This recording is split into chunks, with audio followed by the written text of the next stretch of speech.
Hey folks, it's Vinny again, and I first want to get this started by saying thank you, Thomas Justin from Ohio, from sending me this shirt in regards to the Cincinnati Bengals and their fans' push to try to get some of their Hall of Famers, get some of their legends in the Hall of Fame.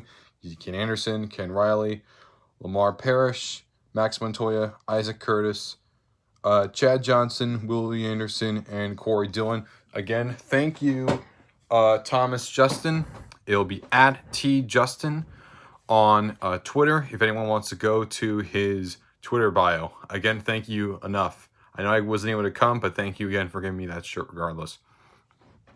So, I do want to mention about the NBA Finals tonight. We have Game 6. It's in Milwaukee. It's in the Pfizer Forum. If the Bucks win, they win their first ever championship in 50 years. Last time was against the Washington Bullets, now called the Washington Wizards, back when they were part of the Western Conference. And if the Suns manage to win, they will play a winner-take-all Game 7 in Phoenix on Friday. If they manage to win that, they will win their first ever championship in their entire history. So, why am I mentioning the Suns now just before the game? Well, it's because, ever since Game 3, the entire idea of Chris Paul's shift from he must win it now to now they're saying he sucks, he's not going to be a top 10. First, I want to get this out of the way. Chris Paul is one of the greatest players in NBA history. He has definitely been one of the best players in the NBA of the past 20 years. I don't think anyone's going to take that away from him, and I don't really care about these rankings. These rankings are so subjective. They can go any way you want. The dude has accomplished so much you could possibly imagine. Winning a championship is a lot, but it's far from the only thing that's really going to make him truly legendary. He's a gold medalist. He's going to be a Hall of Famer, first ballot for sure. He's head of the Players Union, very successful, nicknamed the Point God. He's turned so many organizations around. The Hornets, now called the Pelicans.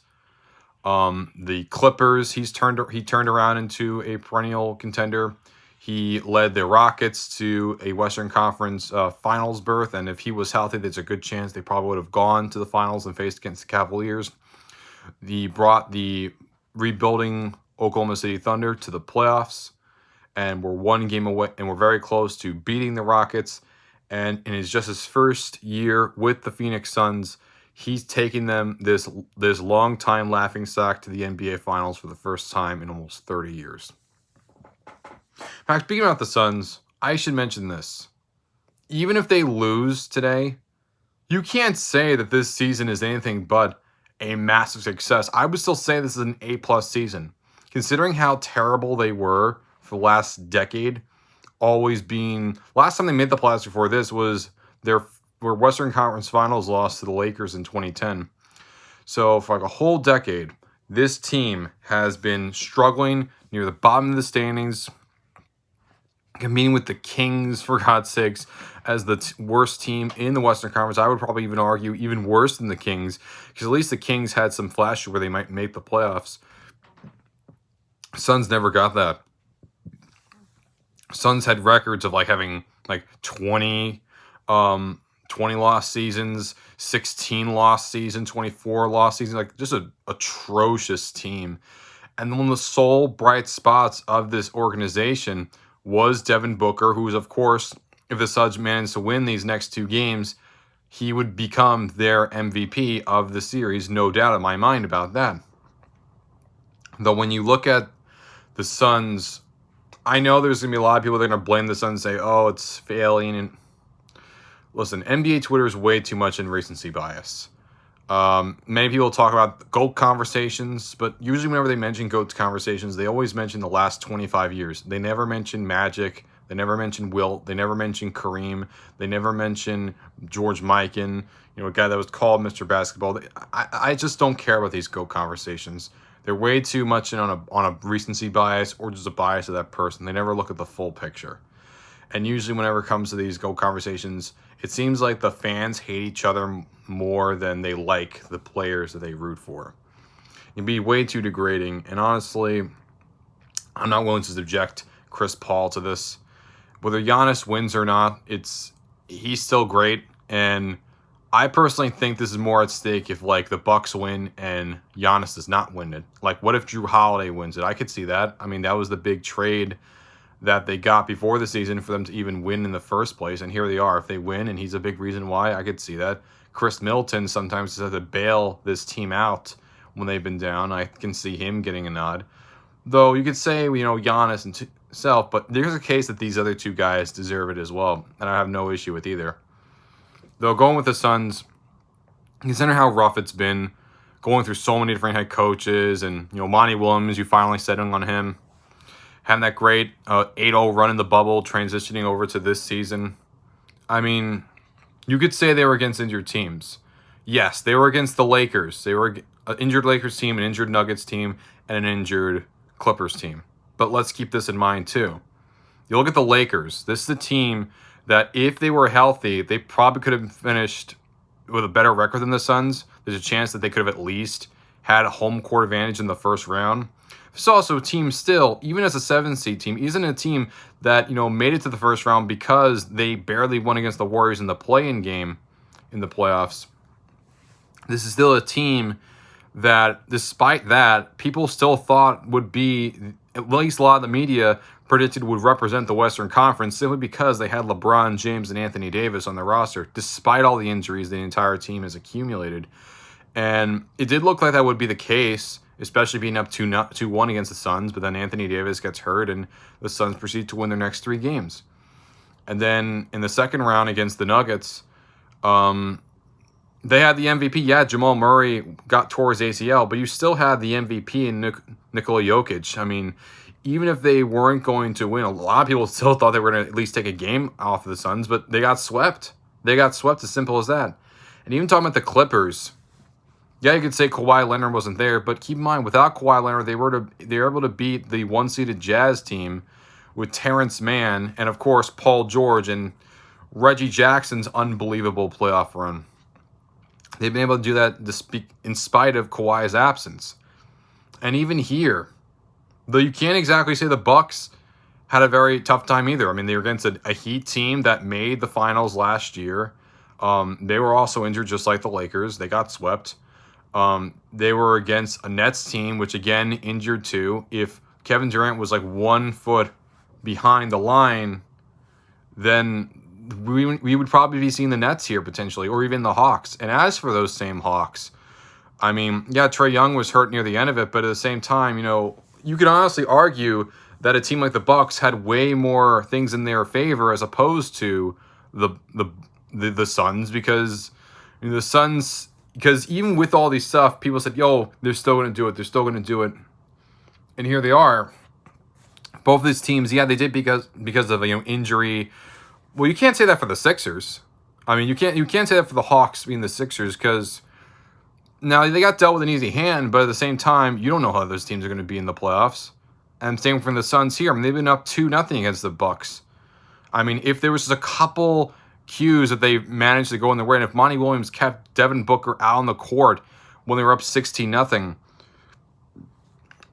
you might have been talking about a 3-1 Suns lead potentially. Or maybe they could have won, if all things going their way. They could have won in Game 5, but there were some coaching miscues. There were also some little errors here and there. This team, I heard Eric told me that this team, including myself, I see it as actually, this would be like if the 2013 or 2014 Warriors team managed to make the finals, and how it would have been gone against, like, let's say the Heat or someone like that.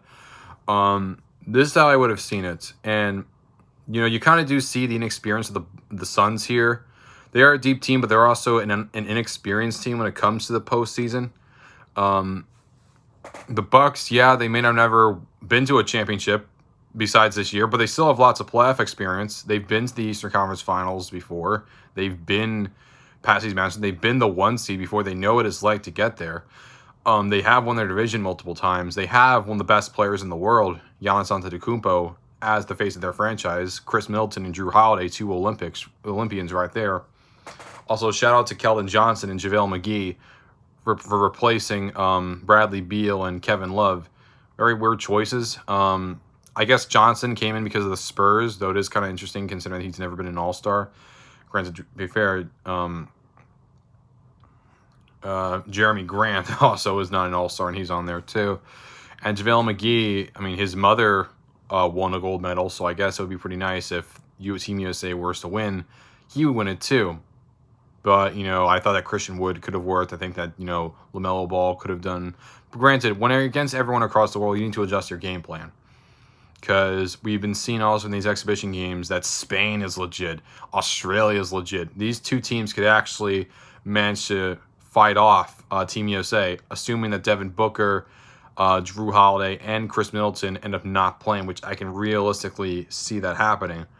As for what else I could see happening, regardless of what happens, the Suns, I think, are legit. I think the Suns will be here next year, not necessarily in the finals, but I see them definitely being in the playoffs next year. I'm happy that the NBA is finally moving away towards the super teams or the very, very heavy, one team dominating all the time. Because as much as we look at the Warriors going to 5 straight finals, or LeBron going to 8 finals in a row, or really you could honestly argue 9 finals in 8 years. That's insane. You got to really appreciate that when you get it, because you might never see something like this ever again, especially considering that the NBA is going in a direction where you're going to be seeing more of these, more parity in the league. These smaller markets like the Bucks or the Hawks or the Suns, these younger teams, these not as experienced teams, are getting better and better, and you're going to see less of the Lakers, you're going to see less of the Knicks, you're going to see less of the Celtics. But you're going to still see them, but they're just probably not going to reach the highest levels they once did. But that's what I want to say for my talk about basketball. But as for what I think is going to happen tonight, I think the Bucks are going to be winning Game 6 and will keep the Larry O'Brien trophy there in Milwaukee. And I think that, assuming that Drew and Chris don't play like themselves, I think Giannis is going to win it. But if they win that series because of one or two of them, I can honestly see Drew winning that. I can really see Drew Holiday doing it. And maybe that could help bolster a Hall of Fame conversation. I don't know. It's a little too early for that, but it could definitely help him if that were to be the case. But anyway, guys, let me know what your thoughts are on the Suns. Like I said, regardless of what happens, we should applaud the Suns. And please don't go out and insult some of these players. That's the last thing you really want to do, especially considering that they've gone through a lot. And I feel like insulting, just piling on, it's the worst thing you could do, especially when these lists are all archaic in the first place. Best again, guys, and good luck, and I say peace.